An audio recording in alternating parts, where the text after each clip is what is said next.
സ്വാഗതം. ദേശീയ ഗ്രാമീണ തൊഴിലുറപ്പ് പദ്ധതി ആനുകൂല്യം നേടുവാൻ വ്യാജ തൊഴിൽ കാർഡുകൾ ഉണ്ടാക്കിയത് കണ്ടെത്തിയതിനെ തുടർന്ന് 58,826 പേരുടെ തൊഴിൽ കാർഡുകൾ റദ്ദാക്കിയിട്ടുണ്ട്. കഴിഞ്ഞ സാമ്പത്തിക വർഷത്തെ മാത്രം കണക്കാണിത്. കേന്ദ്ര സർക്കാർ വെളിപ്പെടുത്തിയതാണ് ഈ വിവരങ്ങൾ. പ്രതിവർഷം 1,50,000 വ്യാജ കാർഡുകൾ കണ്ടെത്തുന്നുണ്ടെന്നാണ് അനൗദ്യോഗിക വിവരം.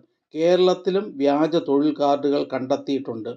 Mahatma Gandhi national rural employment guarantee, അതായത് MGNREGA എന്ന ഗ്രാമീണ തൊഴിലുറപ്പ് പദ്ധതിയിൽ സംസ്ഥാന തലത്തിൽ കൃത്രിമം നടക്കുന്നുവെന്ന ആക്ഷേപം പല സംസ്ഥാനങ്ങളിലും വ്യാപകമാണ്. ഇതിനെ തുടർന്ന് കേന്ദ്ര സർക്കാർ ആധാർ കാർഡ് ആധാരമാക്കി നടത്തിയ പരിശോധനയിൽ വ്യാജ കാർഡുകൾ വ്യാപകമായി കണ്ടെത്തിയിട്ടുണ്ട്. ചെയ്യാത്ത ജോലി ചെയ്തുവെന്ന് കണക്കാക്കിയുണ്ടാക്കിയത്, ഇല്ലാത്ത ആളിൻ്റെ രേഖകൾ ഉണ്ടാക്കിയത്, തൊഴിൽ എടുത്തുവെന്ന് വ്യാജ കണക്കുണ്ടാക്കി തട്ടിപ്പ് നടത്തിയത് തുടങ്ങിയ പല വ്യാജങ്ങളും പദ്ധതിയുടെ പേരിൽ ഉണ്ടാകുന്നുവെന്നാണ് ആക്ഷേപങ്ങൾ.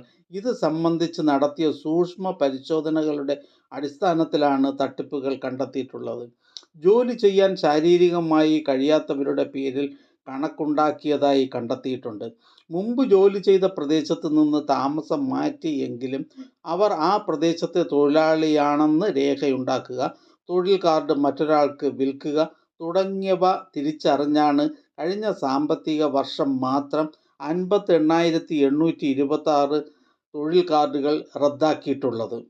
ഈ ചാനൽ നിങ്ങൾക്ക് ഉപകാരപ്രദമാണെന്ന് കരുതുന്നുണ്ടെങ്കിൽ ചാനൽ സബ്സ്ക്രൈബ് ചെയ്യുക, കൂട്ടുകാർക്കും ഷെയർ ചെയ്യുക. നമസ്കാരം.